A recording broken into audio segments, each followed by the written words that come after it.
Bonyeza subscribe kisha alama ya kengele itakayokujia. Yes, bana, mambo vipi mfuatiliaji wa King Paul TV? Ni matumaini yangu mzima wa afya kabisa. Bana, leo ninayo furaha sana, si kidogo sana. Kwa sababu kitu cha kwanza ni kwamba niliweza kumtembelea mtaalamu mama. Na kitu cha pili ni kwamba ameweza kunikabidhi dawa. Sasa kuna watu ambao ni mizigo yao kwa namna moja ama nyingine, lakini baadhi ni zile ambazo tu mimi nimeweza nikasema kwamba nizichanganye kwa ujumla ili pia niweze kukuletea hapa na uweze kupata faida ya kile ambacho nimeweza kukuletea hapa. Sasa kikubwa ni kipi? Kwa nami mwanzo mpaka mwisho video hii hapa uweze kupata kile ambacho tumeweza kuandalia, na pasipo kuweza kupoteza muda nadhani nitakwenda kukuonesha dawa ambazo zitakwenda kuwa ni moja kati ya msaada katika upande wako wewe ambaye unaifuatilia King Paul TV muda huu hapa. Kama nakumbuka vizuri ni kwamba kipindi cha nyuma kulikuwa na dawa ambazo mtaalamu mama aliweza kuzitoa kama offer, na baadhi ya watu wakaleta matokeo mazuri, majibu mazuri kwamba kweli bwana, baada ya kutumia kuna 1 2 3 ama kuna hiki ambacho kimeweza kujitokeza, na wengine waliweza kushukuru kwa kile ambacho waliweza kufanikiwa nacho. Sasa mimi nikaona kwamba hapa kutokana na simu pia zilikuwa ni nyingi za watu kuweza kuhitaji, nikasema basi nitazidi kutafuta namna ya kuweza kuwapambania ambao wamekosa kwa wakati fulani ili wapate kwa wakati mwingine, na ndio maana niko hapa leo. Kwa hiyo wewe kama ni miongoni mwa watu ambao mna changamoto mbalimbali ambazo pengine hujui wapi kuweza kuzitatua, basi kwa kupitia Mwenyezi Mungu kwa uwezo wake na nguvu zake, basi naamini kabisa leo utakwenda kupata nafuu pale ambapo utakuwa tayari kuweza kuzipokea. Sasa kuna moja ya changamoto ambazo baadhi ya watu ambao waliweza kunielezea na kupata kusaidiwa ama kupata tiba kutoka kwa mtaalamu mama, na hapo pia kuweza kukabidhiwa dawa zao, basi naamini itakuwa ni kwa wengine pia kuweza kuangalia kama na wao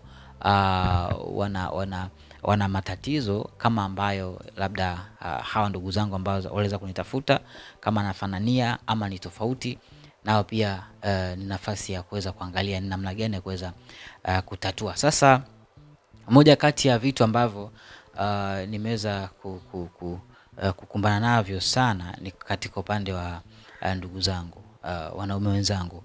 Swala la nguvu za kiume imekuwa ni changamoto sana, na huwa narudia kuzungumza kwa sababu mimi mpaka sasa kuna elimu nyingi sana ambazo nimeweza kuzipata, kwa sababu nimeweza kuzunguka sana. Najua tumekutana changamoto nyingi na nini, kwa tumekutana na waganga tofauti, yani kwamba akiwa ni ukweli, nikikaa naye sekunde 2 sekunde ya 3 naelewa kwamba huyu ni kweli mfanya kazi na kazi lazima ziweze kuweza kwenda vizuri.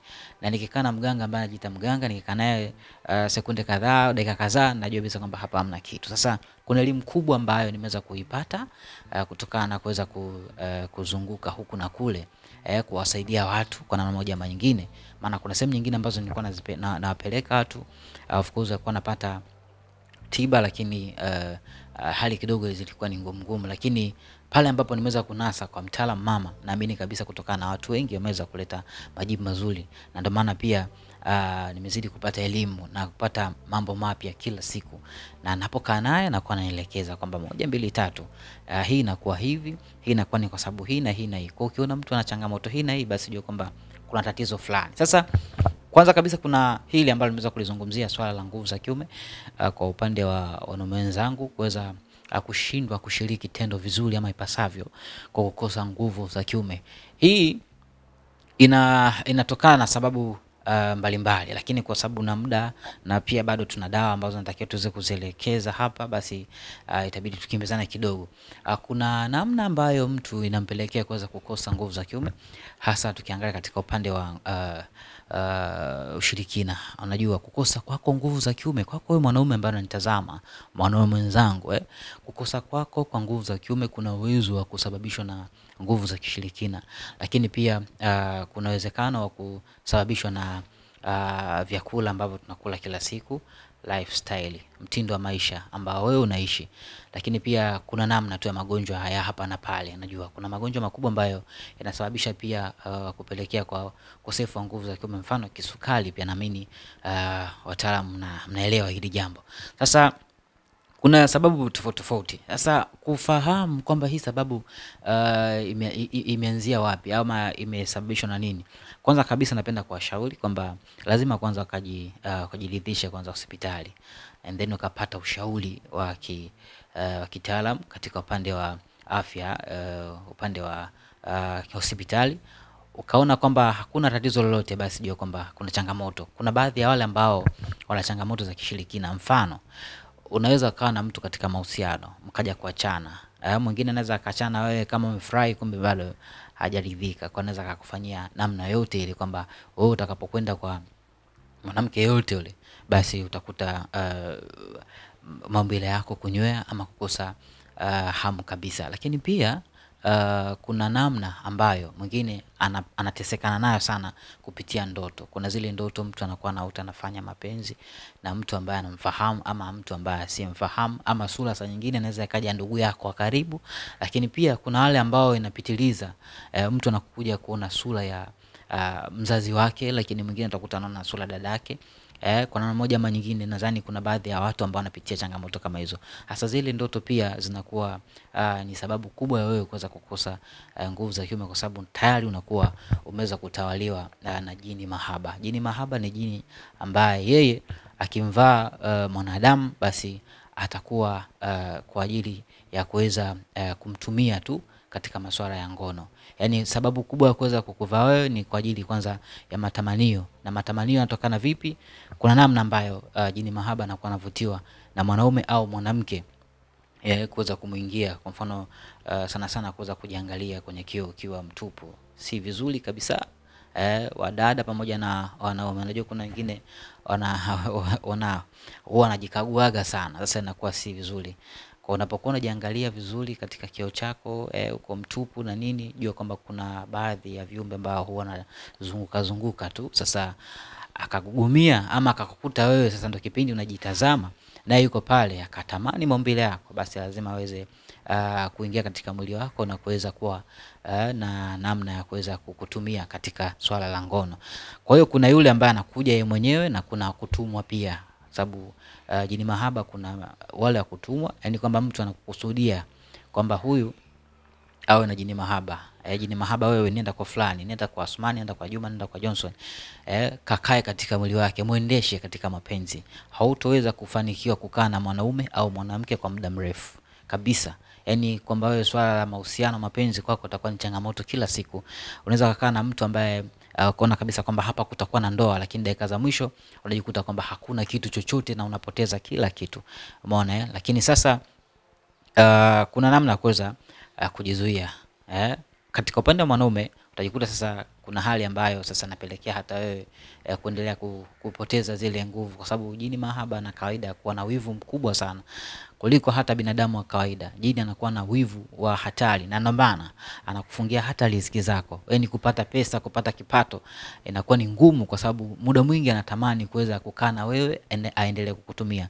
Utakuta unaanza kwenda kazini, labda kwa namna moja ama nyingine muda umefika, lakini ile kuamka unajikuta mzito, ama saa nyingine unaweza kukaa sehemu kusema kwamba hapa nipumzike kidogo afu nirudi kazini, usingizi na kupitia, unajua kuamka umechelewa na vitu kama hivyo hapo. Kwa mara nyingi anapenda kwamba uwe naye, na unapokuwa unapitiwa usingizi, basi jua kwamba lazima uende katika ndoto ya kufanya mapenzi na mtu ambaye humfahamu kwa namna moja ama nyingine. Sasa hiyo ni katika upande wa jini mahaba, na jaribu kidogo kuweza kuelekeza kwa haraka japo kuna mambo mengi ambayo yapo katika upande huu.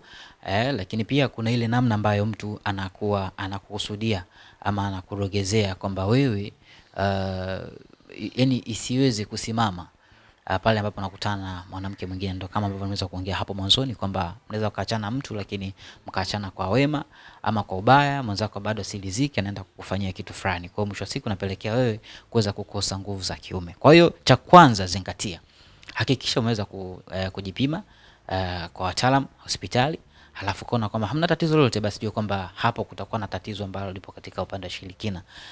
Kwa basi waweza kunicheki ili uweze kupata nafasi na wewe pia ya mtaalamu kuweza kukusaidia. Kwa hata kuna mmoja alinicheki, nikamshauri, nikasema uzungumza kwanza na mama. Alipozungumza naye, tatizo ikaja kugundulika, yani tatizo lingine ndo kama hivi ambavyo nakwambia. Unaweza kusema mimi sina nguvu za kiume, kumbe kuna kiumbe ambaye ametawala mwili wako. Yeye akaja kukutwa kwamba kweli bwana katika mwili wake kuna jini mahaba ambaye anamuendesha. Jini mahaba huyo ndiye ambaye anampelekea yeye kuweza kukosa nguvu za kiume. Kwa hiyo dakika za mwisho akaweza kupata tiba kwanza kumuondoa jini mahaba mwilini.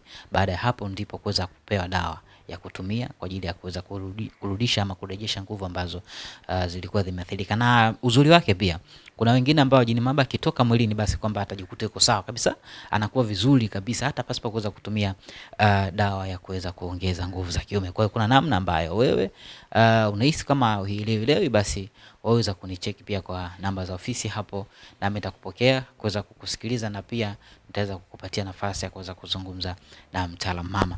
Na moja kati ya dawa ambayo naweza nikakuonesha hapa ambayo kunasaidia katika swala la nguvu za kiume ni hii hapa. Nadhani hii hapa kama ambavyo unaiona, hili ni kidogo sana, ni kiasi kidogo ambacho ukipewa hii inaweza kukusaidia kwa ukubwa. Na uzuri ni kwamba inakuwa inasaidia katika namna ambayo si ya leo pekee, endelevu.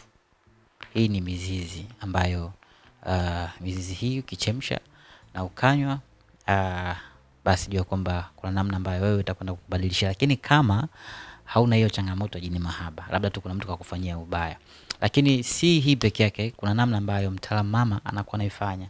Lazima kufanyia kisomo, aweze kukufungua mwili wako, baadaye ndipo uweze kutumia hizi dawa. Kwa hizi zinapokwenda mwilini na wakachangana na kazi ambayo anafanya binafsi, jua kwamba jambo lazima liweze kwenda vizuri kabisa. Si kwamba nikikupatia hii peke yake ndo utakaa sawa, hapana. Yeye ataweza kukufanyia kazi nyingine. Baada ya hapo kitumia hii, kila kitu kinakuwa sawa. Ndio maana wengi sana nakutana na changamoto. Utakuta mtu anapewa dawa ya nguvu za kiume, lakini inakuwa si ya kudumu, kwa sababu ama isifanye kazi kabisa. Kwa sababu unajua hizi vitu kama mtu kakufanyia kwa ushirikina, usitegemee kwamba ni dawa peke yake itakwenda kukutibu. Hapana, lazima kidogo kuna vitu vifanyike ndipo uweze kutumia hii dawa, mambo yatakuwa sawa kabisa. Lakini kama ni wewe ambaye labda ni tatizo tu umekumbana nalo tu, ambalo labda halina uhusiano na masuala ya hospitali, ila tunajikuta kwamba labda kutokana na mazingira ambayo tunaishi, mavyakula na nini, basi hii inaweza kukusaidia direct kabisa pasipo kuweza kufanywa kitu chochote kutoka kwa mtaalamu, na mambo kakaa sawa kabisa. Kwa hiyo kwa namna moja ama nyingine, kama una shida ambayo nimezungumzia hapa, basi waweza kunicheki kwa namba zetu za ofisi hapo, na moja kwa moja atazungumza na mimi kwa ajili ya kuweza kupata msaada. Lakini pia kuna changamoto ambazo zinawakumba wengi. Nimeona kwa namna moja ama nyingine kuna ile hali ya mtu ambaye ambapo anakutana nayo kuweza kutokubalika na watu ama jamii inayomzunguka. Unaweza ukawa ni miongoni mwa watu ambao mwanzoni mlikuwa ni watu wenye bahati, kila fursa ikitokea unakuwa ni mtu wa kwanza kuweza kuambiwa, ama mtu ambaye unakuwa katika listi ya watu ambao wananufaika na fursa fulani. Lakini baadaye kunatokea vitu ambavyo pengine inakupelekea wewe kutoelewa ni kwa nini imeweza kujitokeza hivi.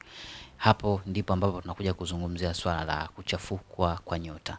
Nyota yako inapokuwa inaharibiwa ama kuchafuliwa, basi jua kwamba kuna baadhi ya vitu vingi katika maisha yako vinaweza vikaenda mlama, kwa sababu nyota ndiyo mwongozo mkubwa ama njia halisi ya mwanadamu. Yaani kwamba nyota ndio inakuongoza wewe, nyota ndio inakusimamia wewe katika kila kona, riziki, kupendwa, kuheshimika, kuvutiwa na nini, vitu vingi sana. Nyota ndio inasimama katika jambo hilo la kuweza kumfanya mwanadamu aweze kusikilizwa, kupendwa, kuheshimika, kuwa na bahati, riziki mtembelee mara kwa mara. Sasa unapoona kwamba kuna utofauti wa mara ya kwanza, pengine ulikuwa ni mtu ambaye ukitembea njiani kwako mdada sasa, hukosi mwanaume kuweza kukusumbua, kwa namna moja ama nyingine. Hata wewe mkaka pia, mwanaume mwenzangu, sababu kuna wale ambao mashuga mami na nini, lakini pia kuna watoto 2000 pia anakuwa chokozi sana. Unaweza tembea sehemu fulani ukasifiwa tu from nowhere, kaka mzuri, mtanashati na nini, lakini dakika za mwisho unajikuta kwamba yale mambo yote yanapotea. Lakini pia hata kazini, sehemu ambayo wewe inakusaidia kuweza kupata chochote kitu, kuweza kupambania familia, ndugu, jamaa na marafiki ambao wanauhitaji, na wewe unaweza kuwasaidia, na pengine ulikuwa unawasaidia ndugu, familia, ulikuwa unaisimamia vizuri, kukitokea shida unakuwa ni mtu wa kwanza kuweza kutatua. Lakini dakika za mwisho unajikuta kwamba kila kitu kinaharibika, kwamba kazini unaharibiwa kazi. Yaani kinatokea tu kitu chochote kile unafukuzwa kazi. Lakini pia kuna ile masimango kazini. Unajua katika upande wa kazi, hasa watu ambao wanafanyia ofisini, ambapo mnakutana watu tofauti tofauti, mwingine anaweza akajikuta anakuchomekea vitu kwa bosi, vitu ambavyo havina hata mashiko yoyote, lakini bosi akavikamata na kuweza kufanya maamuzi au kuondolewa kazini. Vitu kama hivyo vinajitokeza. Unaweza kujiuliza kwamba wewe bosi, mbona mimi nilikuwa naishi naye vizuri, alikuwa rafiki yangu, alikuwa akipewa maneno sawa, lakini haijai kufika hatua hii. Lakini kitu kidogo kama hiki pengine labda uliteleza kitu kidogo sana, ama kitu ambacho hujawahi kufanya na hujafanya, lakini kinakufanya wewe uweze kufukuzwa kazi na usielewe kwamba hali iko vipi, basi jua kwamba nyota yako pia itakuwa imeweza kuchafuliwa kwa kiasi kikubwa. Muhimili ama nguzo ya maisha yako kwamba tayari imeweza kubomolewa. Sasa kubomolewa kuna namna ya kuweza kurudishwa ama kurejeshwa sehemu ambayo wewe ulikuwepo. Na kuna mwingine utakuta alitakiwa aongezwe cheo katika ofisi ama katika kazi yake, aongezwe cheo, awe mtu fulani, lakini anajikuta sasa anashushwa, anakuwa ni mfanyakazi wa kawaida. Lakini mwelekeo ulikuwa ni kwamba aongezwe cheo. Kuna zile husda hapa na pale. Unapofanya kazi na wenzako, si kila mmoja anapenda maendeleo yako. Kuna mambo mengi sana. Kwa ili pia kuweza kuweka nyota yako iwe na uimara, iweze kuzingirwa na ulinzi imara, basi leo hii nataka nikuoneshe dawa ambayo pia ipo kwa ajili ya kazi hiyo. Iko hii, lakini pia ziko za aina kadhaa hapa. Ziko kama hivi. Zipo hivi, lakini hizi ni dawa 3. Zote zinasimama katika upande wa kuweza kusafisha nyota, kuweka katika hali ambayo wewe ulikuwa nayo mwanzoni, ile hali ya kuweza kupendwa, kuwavutia wengi, sauti yako kuwa na nguvu, power, unapozungumza mtu akusikilize. Kuna namna ambazo dawa hizi zina uwezo wa kuweza kukusaidia. Lakini nataka kurudia katika namna ile ile kwamba dawa hizi zitakusaidia, lakini wakati tayari umeweza kuzungumza na mtaalamu, kwa namna moja ama nyingine akakutazama vizuri mwili wako, akajua kwamba sasa hapa katika hizi 3 apunguze ipi ama aongeze ipi, ili mradi wewe uweze kukaa sawa. Yeye anakuwa anafanya kazi yake ambayo anajua yeye namna ambavyo anafanya, hiyo imekaa kitaalamu zaidi. Lakini hizi dawa zinakuja baadaye, ambapo yeye tayari ashafanya kazi. Baadaye anakupatia hizi dawa na kutumia kuweza kujiweka sawa kabisa katika mwili wako. Kwa namna moja ama nyingine, naamini kabisa hata wale ambao wanatazama kipindi hiki ama wameungana na mimi kwa namna moja ama nyingine, wameweza kupata msaada kutoka kwa mtaalamu wetu. Mimi naamini kabisa kwamba watakuwa wananielewa nini ambacho nazungumza. Kwa namna moja ama nyingine natamani sana kuweza hata siku kuweza kuzungumza nao hata kwa simu, lakini unajua vitu kama hivi watu wengi hawapendi kuonekana kama wanavifanya. Ni siri ya mtu. Hata wewe ukija kwangu, jua kwamba jambo lako litakuwa ni la wewe na mimi pamoja na mtaalamu. Na hata kama vitu vingine sitotakiwa mimi kuvisikia, basi mtazungumza wewe na mtaalamu, mambo yatakuwa hivyo, imadi kila kitu kiweze kukaa katika mpangilio ulio sahihi. Si vizuri kuweza kuanika mambo ya watu, lakini naamini kabisa kama unanitazama sasa na kweli ulishakupata nafasi ya kuweza kutibiwa na mama na matokeo yakawa mazuri, basi usiwe mchoyo. Comment tu hapo chini. Najua haujaweka picha DP katika akaunti yako ya YouTube, hujaweka picha, ni jina ambalo unaweza kutumia hata jina la mtu mwingine. Waweza basi kucomment tu, ili mradi pia wengine waweze kuona kwamba kweli yale ambayo anazungumza Maga basi yapo katika uhalisia wake. Kwa hiyo hizi dawa ni 3, lakini kuna zaidi ya hizi ambazo zinaweza kwenda kufanya mwili wako kuweza kukaa sawa, nyota yako iweze kusafishika, uwe ni mtu ambaye kila anayekutazama vutiwe na wewe, akuchekee pasipo sababu, mtu akuite pasipo sababu, lakini mtu aweze kukupatia madili, connection mbalimbali, mioyo yake, mioyo yao iweze kufunguka. Yani kila mtu anapokuwa anakufikiria wewe, basi akufikiria katika njia ya kuweza kukufanikishia wewe katika namna moja ama nyingine. Naelewa vizuri. Basi akikuita basi akuite, ikitokea bila sababu basi itokeze sababu baadaye. Unajua kuna mtu mwingine anaweza akajikuta na kukumbuka tu, lakini hakuna sababu yote na kukumbuka tu. Kwa sababu kuna kukumbuka hata bila sababu, basi jua kwamba inaweza katokea sababu nyingine ambayo inaweza kukufanya wewe sasa ukakaa katika misingi mizuri. Aidha akakumbuka alafu dili naingia, baadaye anakuambia bwana, kuna mtu nimemkumbuka muda fulani, hebu ngoja nikuunganishe naye, ama bwana kuna issue 1 2 3. Kwa maisha yanaenda hivyo siku zote. Narudia kuzungumza, hakuna si kila mwanadamu ambaye uko naye karibu anapenda maendeleo yako. Wengine hawataki kabisa kuna wewe unafanikiwa. Na siku nitakuja hapa KingPower TV, nitakuja kuwapeni story yangu mimi mwenyewe binafsi ya yale yote ambayo nimepitia. Ni mazito makubwa, lakini namshukuru mtaalamu mama kuweza kunipa nafasi ya kunipambania. Kwa uwezo Mwenyezi Mungu mambo yangu yaliweza kukaa sawa, na namshukuru Mwenyezi Mungu mpaka sasa mambo yanazidi kukaa sawa. Namshukuru mama mtaalamu, lakini pia kwanza Mwenyezi Mungu kuweza kunikutanisha naye, maana si kitu kidogo mpaka nakutana naye, lakini mpaka natengeneza bondi, yani kwamba ni mtu ambaye anakuwa ananisikiliza na mimi namsikiliza, ananiamini. Ni kitu ambacho namshukuru sana Mwenyezi Mungu, kwa sababu si mtu wa kawaida, nikiwa na maana kwamba si mtu kusema kwamba unaweza kukaa naye muda unaotaka wewe, ila ni mtu ambaye kiukweli akiona kwamba uko ni mtu fulani, ukiwa ni mtu mwenye heshima, nidhamu, kama ambavyo mimi ambavyo ananiambia kwamba kitu ambacho kitakufanikisha wewe zaidi ni kutokana na nidhamu yako na heshima yako, lakini pia kikubwa ni kutokana na huruma yako. Basi ndio maana hadi leo nimekuwa kama mtoto wake. Muda wote ambapo nahitaji kuweza kuzungumza na, japo saa nyingine nashindwa kutokana na ubiza na kuwa nao, lakini akisikia mwanae nimefika sehemu yake, basi lazima ataweza kunipatia nafasi ya kuweza kuzungumza naye. Hata kama itakuwa ni changamoto sana, basi naamini kwamba hiyo siku labda anakuwa amebanwa zaidi. Sasa hiyo ni katika upande wa nyota, na kama wewe una changamoto hizo basi waweza kunicheki kwa namba za ofisi, tukasaidiana, tukaangalia namna gani ya kuweza kusaidiana.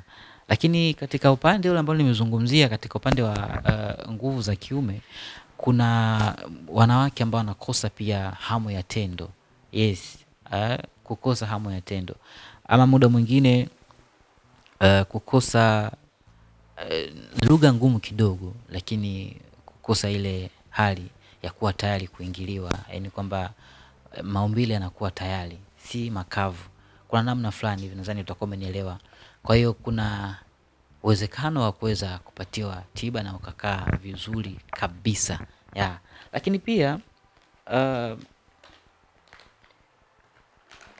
kuna hii hapa.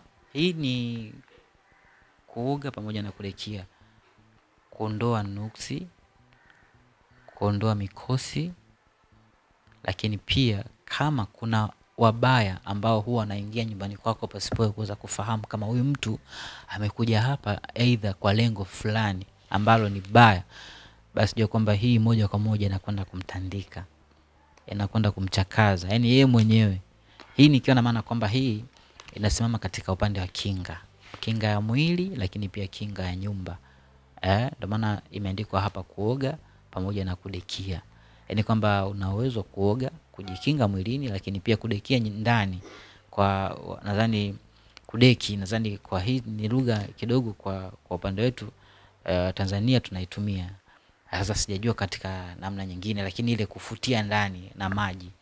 Unakuwa unafutia ndani, unasafisha safi kabisa. Kama kuna mtu mbaya anaingia kwako, aidha kwa kuchafua riziki yako ndani ya nyumba yako, basi jua kwamba kupitia dawa hii lazima tu atakuja kuumbuka, ama atakuja kukutana na changamoto, kwa sababu si kitu cha kuchezea. Ni dawa kali sana, Kwa namna moja ama nyingine hii ina uwezo wa kumtambua. Yaani wewe umtambue mchawi wako ni nani ama mbaya wako ni nani. Hii hapa anapoingia tu kwako pale, kwa sababu tayari na kutumia kwake ni siku moja tu, kama ni kufutia ndani, kudekia ndani ni nini, ni siku moja tu. Kwa hiyo hapo tunaacha kazi iweze kuzungumza yenyewe. Kama anaingia mtu kwa ubaya ndani kwako, basi lazima uweze kumtambua. Maana kuna zile mtu anaingia kwako ufahamu, kumbe anakuja kutia mavitu pale, kuweka uzito wako wewe katika mafanikio na kukandamiza. Kama ni mtu ambaye umepanga katika chumba cha mtu ama nyumba ya mtu, basi utakuwa ni mtu kukaa hapo hapo, kila ukifikiria kuondoka huwezi. Lakini miezi ya kodi kikaribia, unajikuta pesa zinakuja. Ile umelipa kodi basi jua kwamba kila kitu tena unakimaliza, hakuna tena, jua kwamba hapo kuna namna. Kwa hiyo hii ina uwezo wa kuweza kukufungua wewe na kuweza kukukinga, kukaa imara. Hakuna mtu ambaye ataweza kukugusa kwa ubaya. Ni vitu ambavyo ni vizito. Natamani kuviongelea kwa upana, lakini sasa muda pia unakuwa ni mdogo. Hii pia ni tofauti kidogo na hii. Hii ni nyeusi sana. Hii kidogo haijakolea sana.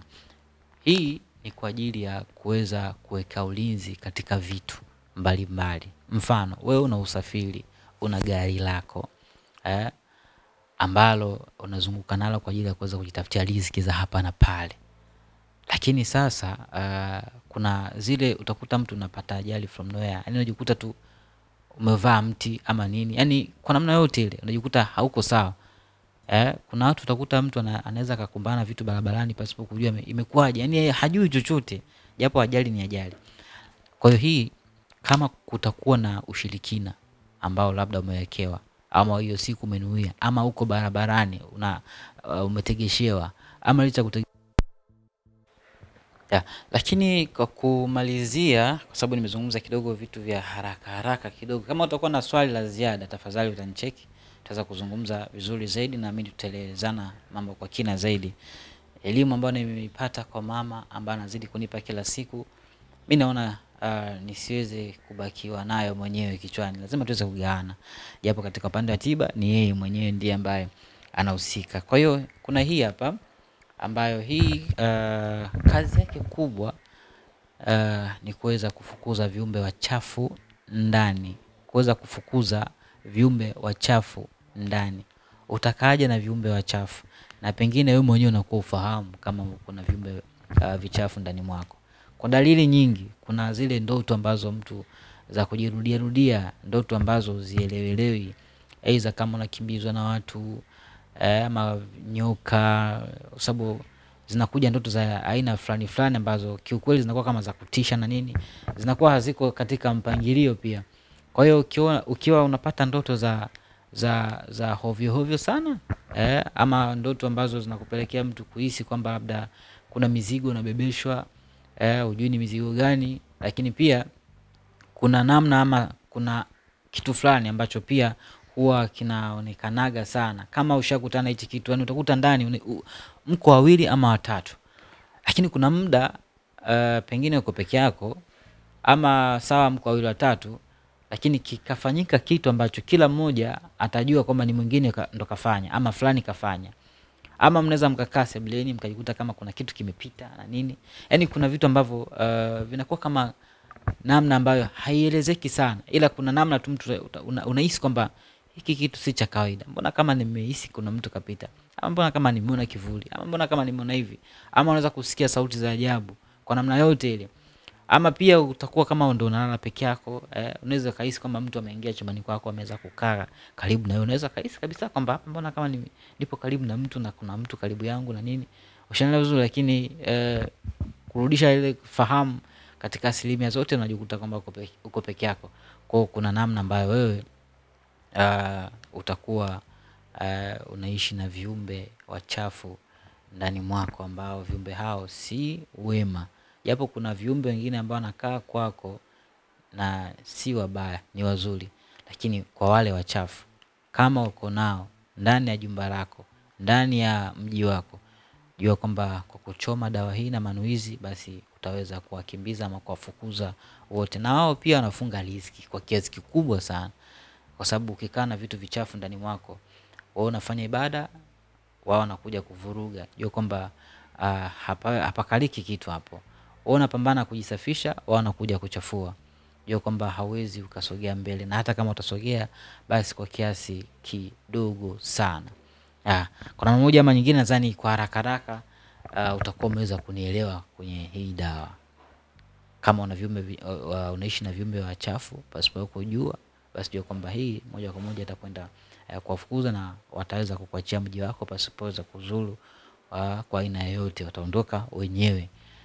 Sasa mimi nadhani sina mengi kuzungumza sana, lakini pia nakumbuka kuna mmoja aliweza kunitafuta na akanieleza changamoto. Nikamwambia mimi sio mganga na sina uwezo wa kutibu, ila nitakupeleka kwa mama tuweze kuona kwa uwezo ambao Mwenyezi Mungu ameweza kumjalia atatusaidia vipi.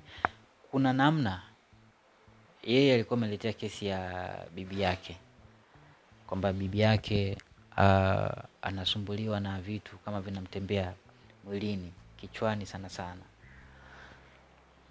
Lakini pia ashaye kupewaga kesi kwamba bibi yake ni mchawi, kwamba alikuwa tu ameambiwa na watu kwamba tunasikia bibi yako ni mchawi.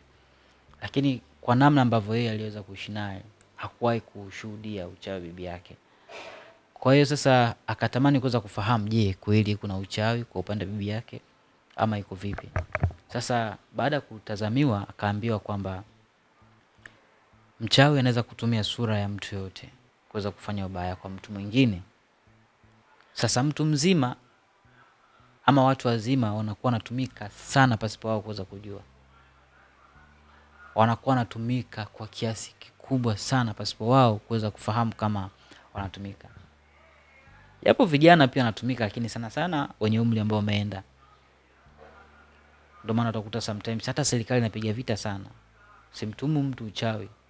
Na ukikuta umempiga mtu na umemueti kisa ni mchawi, lazima kwamba wewe pia sheria iweze kufuata mkondo wake. Uchawi ni kitu ambacho hakielezeki kwa macho ya kawaida, na ndio maana hata serikali yetu haiwezi kuamini vitu kama hivyo, kwa sababu hauwezi kudhibitisha kwa macho. Kwa sababu baada ya kuweza kutazamiwa, akaambia bibi yako anatumika na wachawi. Na hii hali ya kuweza kujisikia vitu vinamtembea mwilini sana sana, pia kichwani kuhisi kama kuna dudu wanamtembea, ni namna ambayo wanajitahidi sana kumconvince aingie katika chama kwa njia zao sasa. Lakini uzuri pia bibi kwa upande mmoja alikuwa ni mtu ambaye alikuwa anasali sana, ni mtu wa ibada sana. Kwa kulikuwa na vutana ile. Kwa wakati wanatumia zile njia na anafeli, basi mabaki ndo anazidi kumwathiri bibi wa jamaa. Yale mabaki ambayo watu walikuwa wanamwekea kwa ajili wamtegeze, wamfanyie mitego ingie kwenye uchawi, wakiwa wanashindwa, kuna vitu vinabaki. Hata hivyo ni kawaida kwamba mchawi akitaka kukuzuru akashindwa kwa asilimia fulani, kuna vichembe fulani vitakukuta. Ndio maana kuna hii dawa ambayo nimekuonesha hapa ya kuoga, hizi zinasaidia sana kutoa zile nuksi, mikosi. Kwa maana hata kama mchawi amekukusudia vibaya akashindwa, lakini kuna vichembe lazima vitakuja kukuathiri, kwa sababu jina lako linakuwa linatajwa katika dunia nyingine ambayo si hii ambayo tunaiona sisi, dunia ya tatu ya pili. Ama niseme jina likitajwa na mtu mbaya kwa kukusudia jambo baya, likisha tajwa tayari inakuwa wewe inakupelekea kuweza kuathirika, hata kama hautoathirika vile ambavyo yeye aliweza kukusudia. Kuna namna tu ya wewe kuweza kukumbana na changamoto fulani kutokana na zile chembe ambazo zimeweza kutokana na wewe kuweza kutaja jina. Aidha akakutaja kwenye kibuyu, akakutaja kwenye kifaa chake chochote kile cha kichawi, hiyo kwamba wewe kuna asilimia kubwa ya kuweza kuathirika. Kwa hiyo ndivyo ambavyo ilimtokea kwa upande wa bibi wa jamaa, kwamba kutokana mitego yao kuweza kufeli, basi ile hali ambayo ya mabaki ama chembe zile ndio zikaza na mwathiri. Sasa anajikuta ni muda mwingi anajikuta kama kuna vitu vinamtembea hivi na vile. Lakini hiyo yote ni stage nzuri, lakini pia si nzuri, kwa sababu haimweki mtu katika amani. Kwa hiyo akaanza kusaidiwa, akapewa dawa ya kupaka mafuta, akapewa dawa kuoga, ya kuchoma, mwisho siku akakaa sawa kabisa mpaka sasa. Kwa hiyo kuna namna nyingi ambazo mchawi anaweza akatumia taswira yako kuweza kwenda kwa mtu fulani kumroga. Kuna watu washagombana sana kwamba wewe nimekuona usiku kabisa umenijia 1 2 3 wewe ndio mchawi wangu. Washagombana sana. Lakini pia kuna njia ya kuweza kujikinga usionekane hivyo. Yaani mchawi asiweze kuchukua taswira yako ya kwenda kutumia kwa mtu mwingine kuweza kufanya jambo lake. Kwa namna ya kuweza kuzuia, ambapo naamini kabisa mtaalamu mama ana uwezo wa kuweza kukusaidia. Jamani, mimi sina la ziada. Ni namna tu ya kuweza kuzungumza na wewe, kupeana elimu za hapa na pale, ili mali tuweze kukaa katika namna ya kuweza kusaidizana. Lakini pia nawashukuru wale wote ambao wanazidi kuifuatilia KingPaul TV toka ilipoanza mpaka leo hii. Najua tumefika katika sehemu nyingine. Nashukuru Mwenyezi Mungu sana sana sana sana sana. Lakini pia mimi nitakuwa nakuja kwa namna nyingine kama hivi kuweza kuzungumza na ninyi ndugu zangu, kwa wale ambao mtakuwa mnapenda kupata elimu mbalimbali za aina hii. Basi naamini mimi nitajitahidi kwa uwezo wangu kuchota madini kwa mama na kuja kuwaleteni hapa kwa namna moja ama nyingine. Wapo ambao wanatamani kuweza kumuona, lakini kiukweli imekuwa ni ngumu. Hilo swala ndio limeshindikana kabisa, kwa sababu misingi yake na taratibu zake hatakiwi kabisa kuonekana mtandaoni. Hatakiwi kabisa kuonekana mtandaoni. Ila kama una shida, yuko radhi kuweza kukusaidia, na utaongea naye, utamsikia, mtazungumza na atakusaidia vizuri. Lakini shida kubwa ni kuonekana mtandaoni. Kwa namna hiyo basi mimi nadhani nitakuwa naiba material kutoka kwake, nitakuwa nakuletea hapa. Naamini kwa sababu kichwa changu pia kutokana na kuzunguka kwa watu wengi, kuna mambo mengi ambayo nayafahamu. Kwa hiyo naamini kwa hapa hatua niliyofika nina uwezo wa kuweza kuzungumza na wewe kwa matatizo ya hapa na pale, na kuweza kuzungumza yanayohusiana na masuala mazima ya kishirikina. Mama anaponiambia bwana hiki na hiki na hiki na hiki kinasababishwa na hivi na hivi na hivi, basi mimi pia nilikamata na kuja hapa tunazungumza. Kwa hiyo kama utapenda niwe naendelea, basi waweza comment kwamba endelea ndugu yangu, ili tuweze kupata nguvu zaidi ya kuweza kuendelea kuwaletea mafunzo kama hivi. Lakini pia elimu dunia kwa namna moja ama nyingine, kwa kidogo nilicho nacho tunagawana. Lakini pia dawa zipo, na kama utakuwa unahitaji basi tunaweza tukachekiana ili uweze kusaidika pia kwa namna moja ama nyingine. Mimi sio mganga jamani. Maana msitemu kasema sasa KingPaul na kuenda sasa utakuwa mganga. Hapana. Na sina ndoto hizo, lakini kiukweli